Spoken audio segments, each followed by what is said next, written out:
സുചേട്ടൻ മരിച്ചു പോയതല്ലേ, പിന്നെ അങ്ങനെ ശ്രുതിയുടെ തണലിൽ ജീവിക്കുന്നത്. സ്വന്തം അഡ്രസ്സ് ഉണ്ടായിരുന്നോ എന്ന് ചോദിച്ചാൽ രേണു എന്നുള്ള ഒരാളുണ്ടായിരുന്നു, അഡ്രസ്സും ഉണ്ടായിരുന്നു. പിന്നെ ഭർത്താവിന്റെ പേര് വെച്ചിട്ട് ഇപ്പൊ ഏതായാലും ഇവിടെ വരെയൊക്കെ ആയി കാര്യങ്ങൾ. ഈ അഹങ്കാരത്തിന് കയ്യും കാലും മുളച്ചത് എന്ന് കേട്ടിട്ടുണ്ടോ? അതല്ലെന്നുണ്ടെങ്കിൽ അഹങ്കാരം തലയ്ക്ക് പിടിച്ച് അതിന്റെ മൂർധന്യ അവസ്ഥയിൽ എത്തിച്ചേരുക എന്ന് കേട്ടിട്ടുണ്ടോ? കേട്ടിട്ടില്ലെന്നുണ്ടെങ്കിൽ ആദ്യം കാണിച്ച ആ വ്യക്തിയിലേക്ക് നോക്കിയാൽ മതി. ഈ പറഞ്ഞതിനൊക്കെ ഉത്തമ ഉദാഹരണമാണ്, ജീവിച്ചിരിക്കുന്ന എക്സാമ്പിൾ ആണ്. ഇപ്പൊ നിലത്തൊന്നുമല്ല. പുള്ളിക്കാരിയുടെ വിചാരം പുള്ളിക്കാരി എന്തോ വലിയ സംഭവമാണെന്നാണ്. പക്ഷെ ഒന്നും അല്ലെന്നുള്ളത് നമുക്കല്ലേ അറിയത്തുള്ളൂ. ഇത്രയും നാളും കൊല്ലസുധിയുടെ പേരും പറഞ്ഞ് കുറച്ച് സിമ്പതിയും പിടിച്ചു പറ്റി, ആ സിമ്പതിയെ കയറി കയറി നെഗറ്റീവ് പബ്ലിസിറ്റി ഉണ്ടാക്കി വൈറലായി. ഇപ്പൊ അത്യാവശ്യം നല്ല രീതിയിൽ വൈറലായതോട് കൂടിയിട്ട് പുള്ളിക്കാരി നിലത്തൊന്നുമല്ല. ഇപ്പൊ ഐഫൽ ടവറിന്റെ മണ്ടയ്ക്ക് കയറി നിന്നിട്ട് നൃത്തം ചവിട്ടിക്കൊണ്ടിരിക്കുക. പക്ഷേ ഈ ചവിട്ടൽ ഇങ്ങനെ പോയി കഴിഞ്ഞാൽ വൈകാതെ അവിടെ നിന്ന് വഴുതി താഴേക്ക് വീഴേണ്ടി വരും. അപ്പോൾ അറിയാം എന്തുവാണ് സംഭവിക്കാൻ പോകുന്നത് എന്ന്. അപ്പോഴേ മനസ്സിലാകത്തുള്ളൂ ഇത്രയും നാളിൽ വിചാരിച്ചുകൊണ്ടിരുന്നത് ഒന്നും തന്നെ സത്യമല്ലായിരുന്നു എന്ന്. അപ്പോഴേ പുള്ളിക്കാരി മനസ്സിലാകത്തുള്ളൂ. എന്തൊരു അഹങ്കാരമാണ്. ഇത്രയ്ക്ക് അഹങ്കാരം മനുഷ്യന്മാർക്ക് പാടില്ല. നമ്മളൊരു മയത്തിലൊക്കെ അഹങ്കാരമാകാം, പക്ഷെ ഇത് അപ്പുറം കടന്നു കഴിഞ്ഞു. ബൗണ്ടറീസ് ഒക്കെ കടന്ന് അതിരുകളൊക്കെ ലംഘിച്ച് ഇപ്പൊ അപ്പുറത്ത് പോയി കഴിഞ്ഞു. ഇത്രയും നാള് സുധിയെക്കുറിച്ച് സംസാരിക്കുമ്പോൾ കുറച്ച് ബഹുമാനവും സ്നേഹത്തോടു കൂടിയിട്ടുമായിരുന്നു സംസാരിക്കുന്നത്. പക്ഷെ ഇപ്പൊ സുധിയെക്കുറിച്ച് സംസാരിക്കുമ്പോൾ രേണുവിന്റെ മുഖത്ത് പുച്ഛം മാത്രമാണ്, ചിരി വരുവാണ്. ഇപ്പൊ ഏതായാലും രേണുവിന്റെ ഒരു അഹങ്കാരം നിറഞ്ഞു തുളുമ്പുന്ന ഒരു ഇന്റർവ്യൂ ഞാൻ കാണിച്ചു തരാം. രേണു എന്ന് പറയുന്ന ഒരു വ്യക്തി സുധിയുടെ തണലിലാണോ ജീവിക്കുന്നത്? സുചേട്ടൻ മരിച്ചു പോയതല്ലേ, പിന്നെ അങ്ങനെ ശ്രുതിയുടെ തണലിൽ ജീവിക്കുന്നത്. സുധിയുടെ തണലിലാണോ ചോദ്യം എന്ന് ചോദിച്ചാൽ ആ ചോദ്യത്തിന് പറയാം. അതല്ലേ പറഞ്ഞത്, സുചേട്ടൻ മരിച്ചുപോയി, ഇതുവരെ തണലിലായിരുന്നു. മരിച്ചുപോയ ആളുടെ തണലിൽ ജീവിക്കാന്ന് പറഞ്ഞാൽ അതൊരു. രേണുവിന് സ്വന്തം അഡ്രസ് ഉണ്ടായിരുന്നോ? രേണുവിന് സ്വന്തം അഡ്രസ്സ് ഉണ്ടായിരുന്നോ എന്ന് ചോദിച്ചാൽ രേണു എന്നുള്ള ഒരാളുണ്ടായിരുന്നു, അഡ്രസ്സും ഉണ്ടായിരുന്നു. പിന്നെ ഭർത്താവിന്റെ പേര് വെച്ചിട്ടല്ലാതെ വേറെ പേരിൽ അറിയപ്പെടാൻ പറ്റത്തില്ല. കാരണം ഇപ്പോഴും സുധിയുടെ ഭാര്യ തന്നെയല്ലേ. സോ അങ്ങനെയാണെങ്കിൽ ഈ രേണു സുധി എന്നാണല്ലേ? എന്താ മുഖത്തെ ഒരു പുച്ഛം. ചിരി വരുവാണ്, ചിരിക്കാൻ ശ്രമിക്കുകയാണ്. കൊല്ലസുധിയുടെ പേര് ഇത്രയും നാളും വേണമായിരുന്നു. ഇത്രയും നാളും രേണു ഇവിടെ വരെ എത്തിയിട്ടുണ്ടെന്നുണ്ടെങ്കിൽ അത് കൊല്ലസുധിയുടെ പേര് കൊണ്ട് മാത്രമാണ്. രേണു വിചാരിക്കും രേണു സ്വയം ഉണ്ടാക്കിയെടുത്തതാണെന്ന്. ഒന്നുമല്ല, കൊല്ലസുധിയുടെ പേര് പറഞ്ഞ് കിട്ടിയ ആ ഒരു സിമ്പതി, ആ സിമ്പതിയിൽ പിടിച്ചിട്ടാണ് രേണു ഇവിടെ വരെ എത്തിയത്. ഇല്ലാന്നുണ്ടെങ്കിൽ രേണു ഇവിടെ വരെ പോയിട്ട് എങ്ങും എത്താൻ പോകുന്നില്ലായിരുന്നു. അപ്പൊ ഇത്രയും നാളും ആ പേര് വേണമായിരുന്നു. എന്നിട്ട് ഇപ്പൊ പറയുവാണ് ഞാൻ ആ നിഴലിലൊന്നും അല്ല ജീവിച്ചത്. ഇപ്പോഴും ആ നിഴലിൽ തന്നെയാണ് ജീവിച്ചുകൊണ്ടിരിക്കുന്നത്, അല്ലാതെ വേറൊന്നുമല്ല. ഇപ്പോഴും കൊല്ലസുധി എന്ന് പറയുന്ന ആ ഒരു നിഴലിൽ തന്നെയാണ് രേണു മുന്നോട്ട് പോയിക്കൊണ്ടിരിക്കുന്നത്. അതുകൊണ്ടാണ് രേണു ആ പേരെടുത്ത് മാറ്റാത്തത്. രേണു ഇങ്ങനെ വന്ന് പറയുന്നുണ്ട് സുധിയുടെ പേര് വേണ്ട, സുധിയുടെ നിഴലിൽ വേണ്ട. സുധിയുടെ നിഴലിൽ വേണ്ടെന്നുണ്ടെങ്കിൽ രേണുവിന്റെ പേരിനൊപ്പം ആ പേരങ്ങ് മാറ്റണം, അതേ ഉദ്ദേശിക്കുന്നുള്ളൂ, അല്ലാതെ വേറൊന്നുമല്ല. എന്റെ ആവശ്യമില്ല. കാരണം ഭർത്താവിന്റെ പേരെന്തിനാ മാറ്റി വെക്കുന്നത്? ഞാൻ വേറെ ആളെ കെട്ടിക്കഴിഞ്ഞാൽ അത് മാറ്റാം. മനസ്സിലായോ? ഞാൻ ഇതുവരെ എത്ര കല്യാണം നിയമപരമായിട്ടും എന്റെ താലി കെട്ടിയ ഒരാളെ ഉള്ളൂ, കൊല്ലസുധി ചേട്ടൻ. പല ആരോപണങ്ങൾ വരും, 10 കെട്ടുമെന്നും നാളെ 5 കെട്ടുമെന്നും 10, അതൊക്കെ എന്റെ ഇഷ്ടമാണ്. എനിക്ക് പേഴ്സണൽ കാര്യം എനിക്ക് അറിയണ്ടായിരുന്നു. എനിക്ക് പേഴ്സണൽ കാര്യം എനിക്ക് അങ്ങനെ പബ്ലിക് ആക്കേണ്ട കാര്യമില്ല. ഒരാൾ 2-3 കല്യാണം കഴിക്കുന്നതൊന്നും ഒരു തെറ്റൊന്നുമല്ല. ഒരാൾക്ക് 2-3 കല്യാണം ഉണ്ടാകുക, അതെന്നുണ്ടെങ്കിൽ ഒരാൾക്ക് 2-3 അഫെയർ ഉണ്ടാകുക, അതൊന്നും വലിയ തെറ്റൊന്നുമില്ല. അതൊക്കെ പേഴ്സണൽ ആയിട്ടുള്ള കാര്യം തന്നെയാണ്. പക്ഷെ പബ്ലിക്കിന്റെ മുമ്പിൽ വന്നിരുന്ന് ഞാൻ അങ്ങനൊന്നും ചെയ്തിട്ടില്ല എന്ന് പറയാൻ പാടില്ല. പുള്ളിക്കാരി ഇപ്പൊ അത് പാടെ നിഷേധിച്ചുകൊണ്ടാണ് സംസാരിക്കുന്നത്. എന്റെ പേഴ്സണൽ കാര്യമാണെന്നുണ്ടെങ്കിൽ വീട്ടിൽ ഇരുന്നാൽ പോരെ? എന്തിനാ പബ്ലിക്കിന്റെ മുമ്പിൽ കടന്ന് അങ്ങോട്ടും ഇങ്ങോട്ടും അഴിഞ്ഞാടിക്കൊണ്ടിരിക്കുന്നത്? പേഴ്സണൽ കാര്യമുള്ളവർ വീട്ടിലിരിക്കണം. അത് മാത്രമല്ല, പബ്ലിക്കിന്റെ മുമ്പിൽ ഇത്രയും നാളും പറഞ്ഞുകൊണ്ടിരുന്നത് എന്റെ ഭർത്താവ് സുധി മാത്രമായിരുന്നു, ഞാൻ സുധിയെ മാത്രമേ കല്യാണം കഴിച്ചിട്ടുള്ളൂ, എന്നെ സുധി മാത്രമേ താലി കെട്ടിയിട്ടുള്ളൂ, നിയമപരമായിട്ട് സുധി മാത്രമേ വിവാഹം കഴിച്ചിട്ടുള്ളൂ, സുധി എന്ന് പറയുന്ന ഒരു വ്യക്തിയെ മാത്രമേ ഞാൻ സ്നേഹിച്ചിട്ടുള്ളൂ എന്ന് എന്തിനാ പറഞ്ഞത്? അങ്ങനെ പറഞ്ഞതുകൊണ്ടാണ് ഇപ്പൊ കള്ളത്തരം പൊളിഞ്ഞപ്പോൾ എല്ലാവരും ചോദ്യം ചെയ്യുന്നത്, നേരത്തെ കല്യാണം കഴിച്ചിട്ടുണ്ടോ? ഇതിനു മുമ്പ് നേരത്തെ കല്യാണം കഴിച്ചിട്ടുണ്ടെന്നുണ്ടെങ്കിൽ അത് തുറന്നു പറയുന്നതിൽ എന്താണ് പ്രശ്നം? അപ്പോൾ എന്തൊക്കെയോ മറയ്ക്കാനുള്ളവരാണ് ഇങ്ങനെ കള്ളത്തരം വന്ന് വിളിച്ചു പറഞ്ഞുകൊണ്ടിരിക്കുന്നത്. അതുകൊണ്ടാണ് സോഷ്യൽ മീഡിയ ചോദ്യം ചെയ്തുകൊണ്ടിരിക്കുന്നത്. എനിക്ക് പേഴ്സണൽ കാര്യം അങ്ങനെ പബ്ലിക്കാക്കേണ്ട കാര്യമില്ല. അതെന്തെങ്കിലും കാണിക്കട്ടെ, നമുക്ക് എന്നെ ബാധിക്കുന്ന കാര്യമില്ല. ആൽബത്തിലൊക്കെ ഇഷ്ടംപോലെ വെച്ചിട്ടുണ്ട്, കുറേ വെച്ചിട്ടുണ്ട്.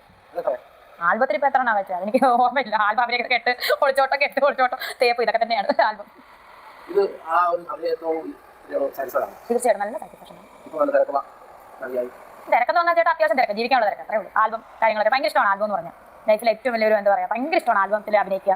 ആൽബം തന്നെ കുഞ്ഞിലെ തൊട്ട് എൻ്റെ ഒരു ഡ്രീമാണ് ആൽബം എന്നൊക്കെ കാണുക എന്നൊക്കെ പറഞ്ഞാൽ. കാരണം നമ്മൾ മിസ്റ്റും ഡ്യൂ ഡ്രോപ്സ് ഒക്കെ ഉള്ള ആ ഒരു 90 കിഡ്സിൻ്റെ ആ ഒരു കാലമാണ് നമുക്ക് എനിക്ക് ഓർമ്മയുണ്ട്. അപ്പം ആ സമയത്തൊക്കെ ഈ ആൽബം സുന്ദരിയവ ആ പാട്ടൊക്കെ നമ്മുടെ മനസ്സിൽ എപ്പോഴും ഇങ്ങനെ അലയടിച്ചു. അപ്പോൾ അവരെ നമ്മളെപ്പോഴും ഓർക്കും. അതുപോലെ ഈ കാലഘട്ടത്തിൽ ഈ നല്ല ഹിറ്റ് 4 ആൽബം അഭിനയിച്ചത് 4 ഹിറ്റായി.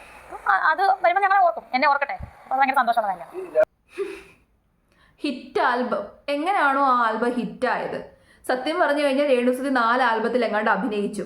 ഈ 4 ആൽബത്തിനും അത്യാവശ്യം വ്യൂസ് ഉണ്ട്. യൂട്യൂബിൽ എടുത്ത് നോക്കിക്കഴിഞ്ഞാൽ അത്യാവശ്യം വ്യൂസ് ഉണ്ട്. അതിനെങ്ങനെയാണ് വ്യൂസ് വന്നത്? അതിനകത്ത് അത്രയും വ്യൂസ് കിട്ടിയത് കൊണ്ടാണ് രേണുസുതി പറയുന്നത് ഹിറ്റാണെന്ന്. ഒന്നുമല്ല, ഒരു ആൽബം ഹിറ്റാവുന്നത് അങ്ങനെയല്ല രേണുസുതി.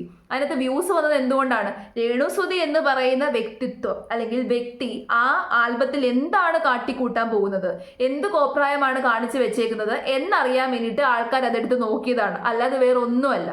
ഞാൻ ഈ ആൽബങ്ങളെല്ലാം കണ്ടതാ, രേണുസുതിയുടെ ഈ ആൽബങ്ങളെല്ലാം കണ്ടതാ. അതിനകത്തൊക്കെ ആദ്യത്തേതിൽ നിന്ന് അപേക്ഷിച്ച് ഏറ്റവും ഒടുവിലേക്ക് വരുമ്പോൾ രേണുസുതിയുടെ പെർഫോമൻസ് ഇച്ചിരി ഇമ്പ്രൂവ് ചെയ്തിട്ടുണ്ട്. അതൊഴിച്ചു കഴിഞ്ഞാൽ ആ ആൽബത്തിൽ നമുക്ക് കേൾക്കാൻ താല്പര്യപ്പെടുന്ന ഒന്നുമില്ല. അതിനകത്ത് എന്തെങ്കിലും കഥയുണ്ടോ? ഇല്ല. എല്ലാം അവിഹിതം പ്രേമം, അവിഹിതം പ്രേമം, അത്രേ ഉള്ളൂ. വേറെ കഥയും ഇല്ല, ഒന്നുമില്ല. പാട്ട് കൊള്ളാമോ? പാട്ടും കൊള്ളത്തില്ല. പിന്നെ എന്ത് ഹിറ്റ്? കുറച്ച് ആൾക്കാർ കണ്ടു എന്ന് പറഞ്ഞുകൊണ്ട് ഒരു ആൽബം ഹിറ്റ് ആവുന്നില്ല. ഒരു ആൽബം എപ്പോഴാണ് ഹിറ്റ് ആവുന്നത്? ആൽബം ഹിറ്റ് ആവുന്നത് അതിനകത്തെ പാട്ട് ജനങ്ങൾ ഏറ്റെടുക്കും, ആ പാട്ട് ജനങ്ങൾ പാടിക്കൊണ്ട് നടക്കും. അങ്ങനെയാണ് ഒരു ആൽബം ഹിറ്റ് ആവുന്നത്. അല്ലാതെ വ്യൂസ് കൂടി എന്ന് വെച്ചുകൊണ്ട് ആ ആൽബം ഹിറ്റ് ആണോ എന്ന് ഒരിതുമില്ല. പിന്നെ പറയുന്ന കേട്ടില്ലേ, രേണുസുതിയുടെ സ്വപ്നമായിരുന്നു ആൽബങ്ങൾ. സത്യവാ, രേണുസുതിയുടെ സ്വപ്നങ്ങൾ ആൽബങ്ങൾ ആയതോട് കൂടിയിട്ട് നമ്മൾ ജനങ്ങളുടെ ദുസ്വപ്നമായിട്ട് മാറിയേക്കാണ് ഇപ്പം ആൽബങ്ങൾ. ഉള്ള പറയാലോ, ഇവ ദുസ്വപ്നമായിട്ട് മാറിയേക്കാണ്. ഇതാ ഞാൻ പറഞ്ഞേ, രേണുവിൻ്റെ വിചാരം രേണു എന്തോ വലിയ സംഭവമാണെന്ന്. നമ്മൾ സ്വയം അഹങ്കരിക്കാൻ പാടില്ല. നമ്മളുടെ കുറവുകൾ എന്തൊക്കെയാണ്, നമ്മളുടെ കഴിവുകൾ എന്തൊക്കെയാണെന്ന് ആദ്യം മനസ്സിലാക്കണം. നമ്മളുടെ കുറവുകളാണ് ഒരു കാര്യമെന്ന് തോന്നിക്കഴിഞ്ഞാൽ അതിനകത്ത് നമ്മൾ ഇമ്പ്രൂവ് ചെയ്യണം. അല്ലാതെ ഞാൻ ചെയ്തത് പൂർണ്ണമായിട്ടും ശരിയാണ്, ഞാൻ ചെയ്തത് ഭയങ്കര പെർഫെക്റ്റ് ആണ്, ഞാൻ നല്ല രീതിയിൽ ചെയ്തു എന്ന് പറഞ്ഞുകൊണ്ട് അഹങ്കരിച്ച് നടക്കുന്നത് അത്ര വലിയ കഴിവൊന്നും അല്ല രേണു.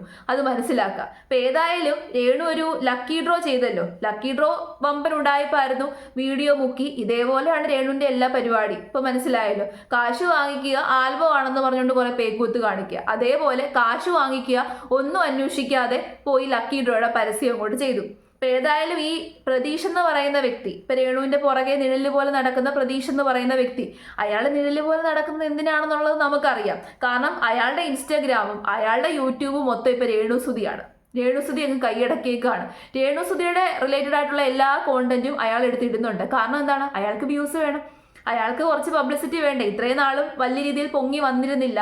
ഇപ്പൊ രേണുസുതിയെ വെച്ചിട്ട് ഒന്ന് ഉയർന്നു വരാമെന്ന് വിചാരിച്ചു. അപ്പം ഏതായാലും ഈ സംഭവം വലിയ വിഷയമായതോടുകൂടിയിട്ട് പ്രതീഷ് മാപ്പ് പറഞ്ഞുകൊണ്ട് വന്നിട്ടുണ്ട്. ആ വീഡിയോ ഞാനൊന്ന് കാണിച്ചു തരാം.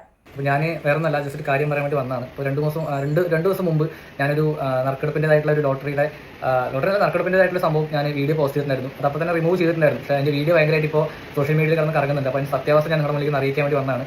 ഞാനാണെങ്കിൽ ശരി, രേണുസുതിനും ശരി, അതിൻ്റെ ഡീറ്റെയിൽസ് ഫുള്ളായിട്ട് നമുക്ക് അതിങ്ങനെ ഒരു ഇഷ്യൂ നടക്കുന്ന ഇപ്പോൾ നമ്മുടെ നാട്ടിൽ ഇങ്ങനെ ഒരു ഇഷ്യൂ നടക്കുന്ന കാര്യം ഞങ്ങൾക്ക് സത്യം പറഞ്ഞാൽ പേഴ്സണലായിട്ട് ഞങ്ങൾക്ക് രണ്ടാൾക്കാർക്കും അറിയില്ലായിരുന്നു. പിന്നെ നമ്മളെ വിളിച്ച ആൾക്കാർ പറഞ്ഞിട്ടുണ്ടായിരുന്ന കാര്യം എന്ന് പറഞ്ഞാൽ നമ്മളത് പറഞ്ഞത് അതിൻ്റെ ആൾക്കാർ പറഞ്ഞാൽ അതിൻ്റെ അറിയുന്ന ആൾക്കാർ ഭയങ്കരമായിട്ട് ബുദ്ധിമുട്ട് അനുഭവിക്കുന്ന ആൾക്കാരാണ്. അപ്പോൾ അവർക്ക് ആ വീട് എങ്ങനെയെങ്കിലും സെയിൽ ചെയ്യണം. അപ്പോൾ അതിനായിട്ടുള്ള ഒരു സംഭവമാണ്, ഒരു ഏർപ്പാടാണ് ഇപ്പോൾ നമ്മൾ ഇത് ചെയ്യുന്നത്. അപ്പോൾ ഇത് വേറെ പ്രശ്നങ്ങളൊന്നും തന്നെ ഇല്ല, നിങ്ങൾ ജസ്റ്റ് വീഡിയോ എടുത്ത് തന്നാൽ മാത്രം മതി, അതാണ് പറഞ്ഞായിരുന്നു. അപ്പോൾ അതിനെ വിശ്വസിച്ചാണ് നമ്മൾ ആ സംഭവം പോയി ചെയ്തത്. പക്ഷേ ഇപ്പോൾ ഇത്രയും അതൊരു സംഭവം എന്നുള്ളത് നമ്മളൊരിക്കലും വിചാരിച്ചില്ല. ഞാനാണെങ്കിലും ചേച്ചിയാണെങ്കിലും വിചാരിച്ചില്ല. പക്ഷെ എന്തായാലും എന്തൊക്കെയായിരുന്നാലും തെറ്റിനെയാണ് നമ്മുടെ ഭാഗത്ത് അവർ തെറ്റ് പറ്റിപ്പോയി. പക്ഷെ നമ്മുടെ അവർ പറഞ്ഞിട്ടുള്ള ഒരു കാര്യം എന്ന് പറഞ്ഞു കഴിഞ്ഞാൽ അവരുടെ അതിൻ്റെ സ്ഥലത്ത് അവരുടെ ആ ആൾക്കാർ അവർക്ക് ഭയങ്കര ബുദ്ധിമുട്ടുണ്ട്. അപ്പോൾ അവർക്ക് ഭയങ്കര കടം കയറി നിൽക്കുകയാണ്. അപ്പോൾ നിങ്ങൾ ജസ്റ്റ് വന്നിട്ടൊരു വീഡിയോ നിങ്ങൾ ചെയ്തു തരണം എന്നായിരുന്നു നമ്മളടുത്ത് വന്ന് പറഞ്ഞിട്ടുണ്ടായിരുന്നു. അപ്പോൾ നമ്മൾ പറഞ്ഞു ശരി, കുഴപ്പമില്ല, നമ്മൾ വന്നിട്ട് അത് ചെയ്തു തരാമെന്ന് പറഞ്ഞു. അങ്ങനെയാണ് നമ്മളവിടെ എത്തിയത്. പക്ഷേ നമ്മൾ അവിടെ ചെന്നത് ആ ഫാമിലി മുന്നോട്ട് വരാൻ നേരത്തതാണ്. പക്ഷേ അന്ന് അവർ ക്യാമറ വന്നപ്പോൾ തന്നെ അവർ ഫേസ് ചെയ്തില്ല. അവർ പറഞ്ഞാൽ നിങ്ങൾ തന്നെ പറഞ്ഞോളൂ എന്നാണ് പറഞ്ഞത് പരസ്യം. അല്ലാതെ ഞങ്ങൾ ആർക്കും തട്ടിപ്പിനും കൂട്ടി നിന്നിട്ടില്ല. അത് തട്ടിപ്പേ അല്ല. പിന്നെ ഇങ്ങനെ കുറച്ച് പ്രശ്നങ്ങളൊക്കെ നടക്കുന്നത് നമുക്ക് ഇതിന്റെ ഡീറ്റെയിൽ ഒന്നും അറിയില്ല. ഇങ്ങനെ ലോട്ടറി എല്ലാം ചെയ്തു വെച്ചിട്ട് ഏറ്റവും ഒടുവിൽ വന്നിട്ട് കുറെ ന്യായീകരണം അങ്ങോട്ട് നടത്തും. എന്നിട്ട് വീണെടുത്ത് കിടന്ന് അങ്ങ് ഉരുളും. കുറച്ച് മാപ്പും കൂടെ അങ്ങോട്ട് പറയും. മാപ്പ് പിന്നെ ഒരു ഉപകാരം ഇല്ലാതെ കയ്യിൽ ഇങ്ങനെ സ്റ്റോക്ക് ചെയ്ത് വെച്ചേക്കുവാണല്ലോ, വേണ്ടപ്പോൾ എടുത്തങ്ങ് ഉപയോഗിക്കാം. മാപ്പ് പറഞ്ഞതോടുകൂടിയിട്ട് എല്ലാം തീർന്നു. ജനങ്ങളെ പറ്റിച്ചതും വഞ്ചിച്ചതും എല്ലാം അങ്ങ് മാഞ്ഞു പോയി മാപ്പ് പറഞ്ഞതോട് കൂടിയിട്ട്. കാശ് വാങ്ങി ഉടായ്പ് പ്രൊമോട്ട് ചെയ്തതും പോരാഞ്ഞിട്ട് വന്ന് കിടന്നങ്ങ് ന്യായീകരണമാണ്, ഉരുളലാണ്, ഉരുളലോടുരുളൽ. നല്ലതായിട്ടുണ്ട്. ഇങ്ങനെ ഉരുണ്ട് കഴിഞ്ഞാൽ നല്ല ഭാവിയുണ്ട്. കുറച്ചും കൂടി ഉരുണ്ട് കഴിഞ്ഞാൽ ഉരുണ്ടുരുണ്ടുരുണ്ടുരുണ്ട് അങ്ങ് ചെന്ന് താഴേക്ക് വീഴും. അത് മനസ്സിലാക്കിയേ കൊള്ളാം. ഒരുപാട് ഉരുളാൻ നിൽക്കരുത്. ഒത്തിരി ഉരുണ്ട് കഴിഞ്ഞാൽ ഉരുണ്ടുരുണ്ട് എവിടേക്കാണ് ചെന്ന് വീഴുന്നതെന്ന് പറയാൻ പറ്റത്തില്ല. ചിലപ്പോൾ അത് വലിയൊരു അഗാധ ഗർത്തത്തിലേക്കായിരിക്കും ചെന്ന് പതിക്കാൻ പോകുന്നത്. അപ്പോൾ ഒന്ന് സൂക്ഷിച്ചു കഴിഞ്ഞാൽ കൊള്ളാം. വലിയ സംഭവമല്ലേ, ഇൻഫ്ലുവൻസർ അല്ലേ. ഇതിനാണ് പറയുന്നത് അർഹതപ്പെട്ടവർക്ക് അംഗീകാരം കൊടുക്കുക. അർഹതയില്ലാത്തവർക്ക് അംഗീകാരം കൊടുത്തു കഴിഞ്ഞാൽ അവർ നമ്മുടെ തലയ്ക്ക് മുകളിൽ കയറി നിന്ന് നൃത്തം ചവിട്ടും, കാളിയമർദ്ദനമാടും. അതാണ് യാഥാർത്ഥ്യം. അട്ടയെ പിടിച്ച് മെത്തയെ കടത്താൻ പാടില്ലെന്ന് സാരം.